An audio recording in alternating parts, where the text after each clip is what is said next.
Students, आज की class का हमारा टॉपिक है relation, domain and range. First of all, we will define relation. Then for this one, we write its definition. Let A and B be two non-empty sets, then any subset of Cartesian product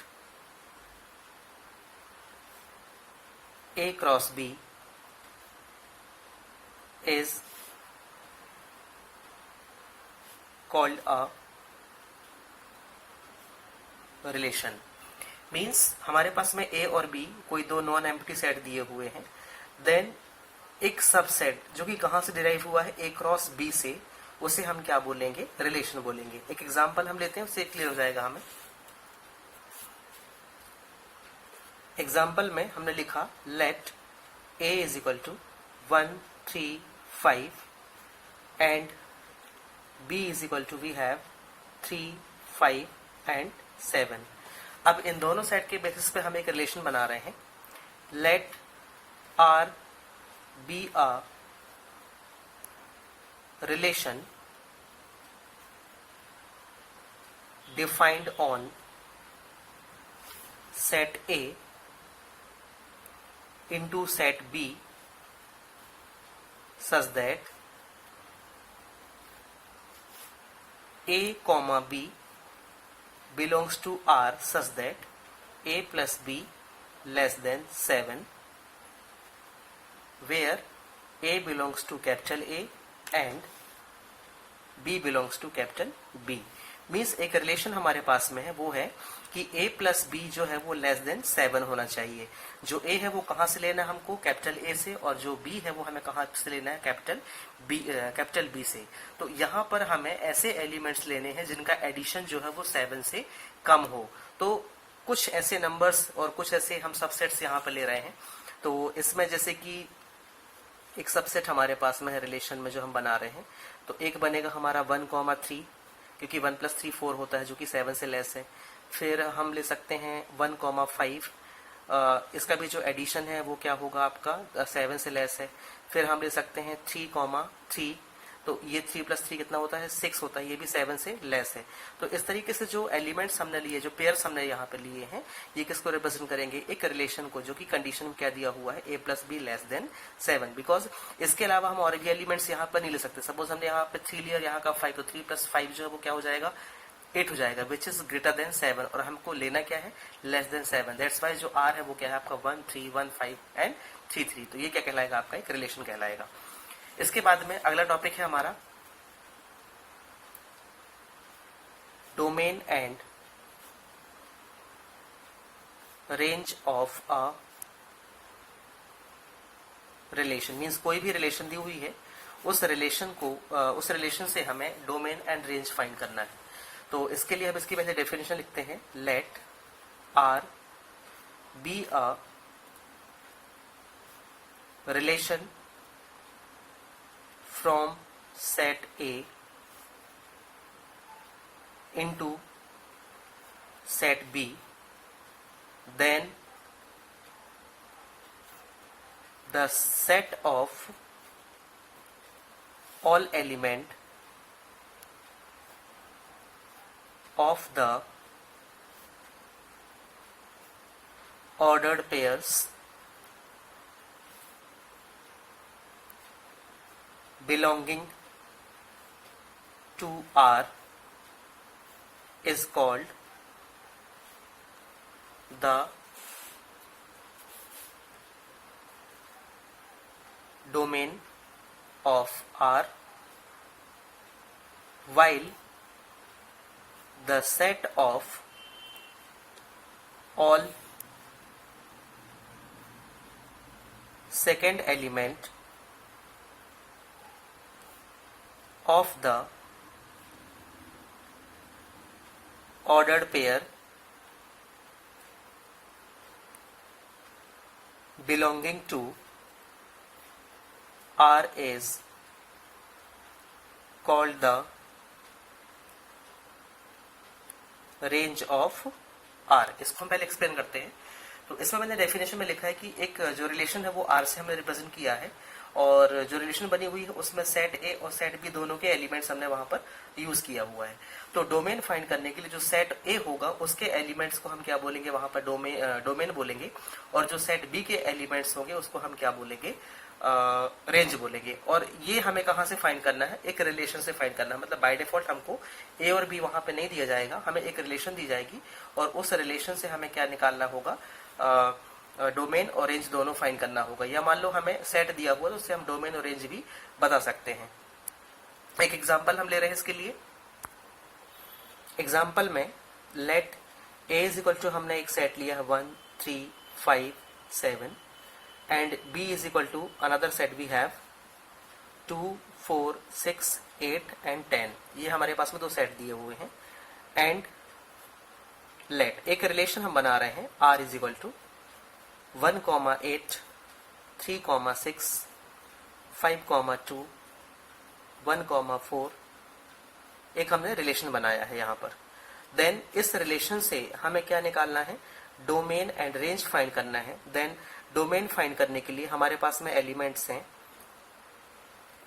domain is equal to, we will write here, domain में जो elements हैं वो क्या है, 1 3 5 1, but यहाँ पर 1 दो बार हो रहा है तो हम इसको एक ही बार लिखेंगे। तो 1 3 एंड 5 मीन्स जो पेयर में फर्स्ट एलिमेंट होगा उसका कलेक्शन क्या कहलाएगा, यहाँ पर डोमेन कहलाएगा। एंड जब हम रेंज फाइंड करेंगे तो रेंज में आ जाएगा इसका जो इसके सेकंड एलिमेंट है, मीन्स यहाँ पर क्या है 8 है, फिर 6 है, तो 8, 6 2 एंड 4। तो इस तरीके से अपन डोमेन और रेंज यहाँ पर फाइंड कर सकते हैं। एक नोट हम यहाँ पर ले रहे हैं, नोट में कि if NA is equal to P means number of elements in set A is equal to P we have, and NB is equal to Q means number of elements in set B is Q, then number of subsets of A cross B will be P into Q। ये आपको ध्यान रखना है, ये objective में भी question पूछा जाता है कि अगर Na के पास में जो Na है वो P है और Nb जो है वो Q है, then total number of subsets in A cross P will be P cross Q, या P इंटू Q आप लिखेंगे। मतलब P और Q का जो प्रोडक्ट होगा वो क्या रिप्रेजेंट करेगा, यहाँ पर total number of subsets in A cross B को रिप्रेजेंट करेगा। So total number of relations from A to B is equal to, ये हो जाएगा आपका 2 की पावर PQ। ये भी आपको ध्यान रखना है कि टोटल नंबर ऑफ रिलेशनशिप हम निकालेंगे तो वो क्या हो जाएगा 2 की पावर PQ, और जब हम total number of subsets find करेंगे वहां पर तो क्या हो जाएगा आपका P इंटू Q हो जाएगा। नेक्स्ट है रिप्रेजेंटेशन ऑफ अ रिलेशन। किसी भी रिलेशन को रिप्रेजेंट करने के लिए हम उसको 3 टाइप से रिप्रेजेंट कर सकते हैं। फर्स्ट इसका है रोस्टर फॉर्म, जैसे कि हमने सेट में भी पढ़ा हुआ है। रोस्टर फॉर्म और रोस्टर मेथड लिख सकते हैं इसको अपन, रोस्टर मेथड। सेकेंड है इसका सेट बिल्डर मेथड।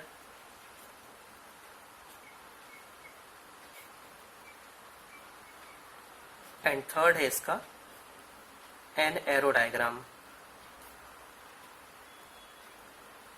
जैसे वहां पर अपन ने वेन डायग्राम से रिप्रेजेंट किया था, वैसे ही यहाँ पर हम एरो डायग्राम से भी पर्टिकुलर किसी रिलेशन को यहाँ पर रिप्रेजेंट कर सकते हैं। कुछ क्वेश्चन अपन ले रहे स्टूडेंट्स, उससे जो हमने आज ये डेफिनेशंस डिस्कस किया है और जो भी हमने कॉन्सेप्ट्स क्लियर किया है उसके बेसिस पे हम कुछ क्वेश्चन को सॉल्व करेंगे, तो वो हमें और अच्छे से भी क्लियर हो जाएगा। एक्सरसाइज है हमारे पास में, इसमें क्वेश्चन नंबर 1 दिया है, let A is equal to 1 2 3 14। मतलब एक्सरसाइज जो सेट A है उसमें 1 से लेकर 14 तक एलिमेंट दिए हुए हैं। Define a relation R from A to A by R is equal to x, y such that 3x minus y is equal to 0। मतलब एक रिलेशन जो हमने यहाँ पे लिया वो क्या है हमारी 3x minus y is equal to 0 है, where x, y belongs to A, write down its domain, codomain and range. Means हमको एक ऐसी रिलेशनशिप बनानी है यहाँ पर जिसमें एलिमेंट्स हमको A के ही यूज करने हैं। x के लिए भी हमको A के एलिमेंट यूज करना है और y के लिए भी हमको A के ही एलिमेंट यूज करना है, और साथ में जो ये कंडीशन दी हुई है आपकी 3x - y, ये भी हमारी क्या होनी चाहिए यहाँ पर सेटिस्फाई होनी चाहिए। देन फॉर दिस वन सबसे पहले अपन ने क्या किया, यहाँ पे जो हमारे पास में A है वो हमने लिखा 1 2 3 - 14 एलिमेंट्स हमने यहाँ पर लिखा हुआ है। इसके बाद में जो रिलेशन है हमारे पास में वो दी हुई है 3x - y = 0। अब मेन आपको यहाँ पे ध्यान रखना है कि x और y की प्लेस में आप क्या वैल्यू पुट करें कि आपको इक्वल टू में क्या मिल जाए, 0 मिल जाए। तो देखिए जैसे मैंने x की प्लेस में 1 पुट किया तो क्या बन जाएगा 3 × 1, और 3 में से हम क्या माइनस करें कि 0 हो जाए 3। मतलब जब हम यहाँ पर x की प्लेस में 1 पुट करेंगे तो ये हो जाएगा हमारा 3 × 1 मतलब 3 - 3, मतलब y की प्लेस पे हमें क्या लेना पड़ेगा 3 लेना पड़ेगा। तो 3 × 1 - 3 = क्या होगा 0 होगा। तो जो हमारा फर्स्ट पेयर है वो क्या बनेगा 1, 3 का, मतलब x की वैल्यू 1 और y की वैल्यू क्या लेनी पड़ेगी अपन को यहाँ पर 3। जो हमारा फर्स्ट पेयर है वो क्या है आपका 1, 3 है।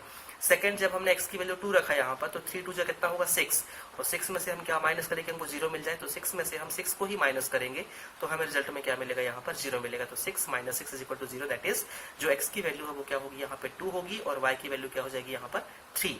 तो यहाँ पर जो अगला पेयर है वो बन जाएगा हमारा 2, y की वैल्यू 6 होगी तो यहाँ पे 2, 6। नेक्स्ट x की वैल्यू हमने 3 लिया तो 3 3 = 9 - 9, y की प्लेस में क्या रखना पड़ेगा हमको 9 रखना पड़ेगा। तो अगला पेयर होगा 3, 9 का। नेक्स्ट हम लेते हैं 3 × 4, x की प्लेस पे हमने 4 पुट किया तो 3 4 = 12 - 12, मतलब 12 में से हम 12 माइनस करेंगे तब हमें क्या मिलेगा 0 मिलेगा। तो अगला पेयर जो होगा वो क्या होगा आपका 4, 12 का होगा। नेक्स्ट हम चेक करते हैं कि अगर हमने x की प्लेस में 5 पुट कर लिया, क्योंकि जो 5 है वो अपने सेट में है तो 3 5 = 15 होगा, लेकिन जो y है वहां पे फिर हमको 15 लेना होगा और 15 हमारे सेट में नहीं है। तो 5, 15 का पेयर यहाँ पे हम नहीं बनाएंगे क्योंकि हमारे पास में एलिमेंट में 15 नहीं दिया हुआ है। दैट्स वाई जो हमारा लास्ट पेयर होगा वो 4, 12 का ही होगा। अब इनमें से हमको रेंज, डोमेन और मतलब क्या निकालना है, डोमेन, रेंज और कोडोमेन फाइंड करना, जैसे क्वेश्चन में पूछा हुआ है। तो सबसे पहले अपन बात करते हैं यहाँ पर कोडोमेन की। तो कोडोमेन में जो भी आपको ग्रुप दिया हुआ है यहाँ पर या जो भी सेट दिया हुआ है वो ऑल एलिमेंट का कलेक्शन क्या कहलाएगा यहाँ पर कोडोमेन कहलाएगा। तो 1 2 3 14 तक के जो एलिमेंट्स है यहाँ पर वो किसको रिप्रेजेंट करेंगे कोडोमेन को। अब हम आते हैं रेंज में। तो जो हमारी रिलेशन दी हुई है उस रिलेशन में जो फर्स्ट एलिमेंट है हर एक पेयर का वो क्या रिप्रेजेंट करेगा वहां पर डोमेन को।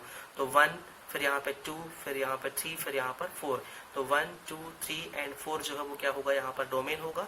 एंड रेंज के लिए जो हमारा सेकंड एलिमेंट है 3 6 9 एंड 12 ये किसको रिप्रेजेंट करेगा यहाँ पर रेंज को। तो इस तरीके से हम किसी भी क्वेश्चन में रिलेशन अगर हमें दी हुई है तो उस रिलेशन से हम क्या निकाल सकते हैं डोमेन और रेंज, और साथ में कोडोमेन भी फाइंड कर सकते हैं। अगला क्वेश्चन दिया है हमें, define a relation R on the set N of natural number given by R = x, x such that y = x + 5। Means एक ऐसी रिलेशन बनानी है जो y की वैल्यू हो वो क्या हो x + 5 के इक्वल में हो, where x is a natural number less than 5, मतलब लेस देन 4। हमें x की वैल्यू कहाँ तक लेना है लेस देन 4 तक। तो लेस देन 4 तक नंबर मतलब 1 2 एंड 3, साथ में वो नेचुरल होने चाहिए। तो जो नेचुरल नंबर होते हैं वो कहाँ स्टार्ट होते हैं हमारे 1 से। तो जो x की वैल्यू होगी वो क्या होगी यहाँ पर 1 2 एंड 3। 4 हम नहीं ले सकते क्योंकि इसमें दिया हुआ है less than 4। such that is x, y belongs to n. Depict this relationship using roster form. Write down the domain and range. तो सबसे पहले हमने यहाँ पर R बनाया है। तो R में जो स्टेटमेंट हमें क्वेश्चन में दिया हुआ था वो एस्टिस हम यहाँ पर कॉपी करेंगे। तो x, y such that y = x + 5. x is a natural number less than 4.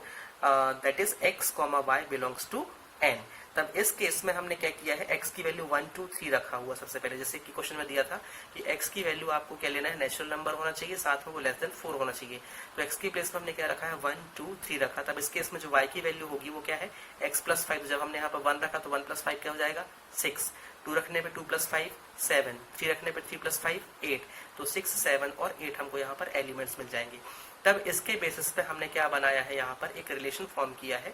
तो उस रिलेशन में हमारे पास में एलिमेंट दिए हुए हैं 1, 6, मतलब 1 रखने पे हमको y क्या मिला था 6 मिला था, 2 रखने पे y क्या मिला हमको 7 और 3 रखने पे y क्या मिला अपन को 8। तो इस तरीके से हमने एक रिलेशन बनाया है और उस रिलेशन से हमें क्या निकालना है यहाँ पर डोमेन एंड रेंज फाइंड करना है। तो डोमेन में 1 2 3 जो पेयर हमें दिए हुए हैं उन पेयर में से फर्स्ट एलिमेंट का कलेक्शन जो होगा वो क्या कहलाएगा, यहाँ पर डोमेन कहलाएगा। एंड जो आपका सेकेंड एलिमेंट है पेयर्स में से उसको हम क्या बोलेंगे, वहां पर रेंज बोलेंगे। तो रेंज के लिए 6 7 और 8 जो ये कलेक्शन है वो क्या रेंज होगा, और 1 2 एंड 3 का जो कलेक्शन है वो क्या होगा, यहाँ पर डोमेन होगा। तो स्टूडेंट्स क्लास में जो हमने आज टॉपिक लिया था that is relation, domain and codomain, वो हमारा कंप्लीट हो गया है। और जो इसका बेसिक पार्ट था वो मैंने एक्सप्लेन कर दिया है। साथ में हमने 1-2 क्वेश्चंस भी डिस्कस किया है। और अब आपको इसकी वर्कशीट प्रोवाइड की जाएगी, एक एक्सरसाइज आपको दी जाएगी। उस एक्सरसाइज में सेम कॉन्सेप्ट पे बेस्ड आपको क्वेश्चंस रहेंगे।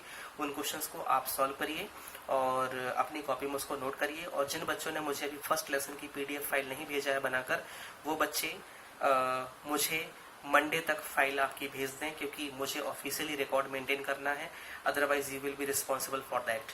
तो आई होप आप वर्क रेगुलरली कर रहे हैं, और कोई भी टास्क को करने के लिए, किसी भी क्वेश्चंस को सॉल्व करने के पहले आपको वीडियोस को देखना है, क्योंकि वीडियोस में आपको मेथड्स और वर्किंग उसकी एक्सप्लेन की गई है, और उसको समझने के बाद फिर आपको एक्सरसाइज में कोई भी प्रॉब्लम नहीं जाएगी। तो चलिए स्टूडेंट्स, हम इसकी अगली क्लास में इसका जो नया टॉपिक है वो है फंक्शन, और may be in next class this chapter will be completed also. तो वो हम देखेंगे नेक्स्ट क्लास में एक नए टॉपिक के साथ में, जो कि फंक्शन है। तब तक के लिए आपको जो भी टास्क दिया गया है उसको आप गिवन टाइम पे पूरा करिए, नोट्स सेंड करिए। Thank you.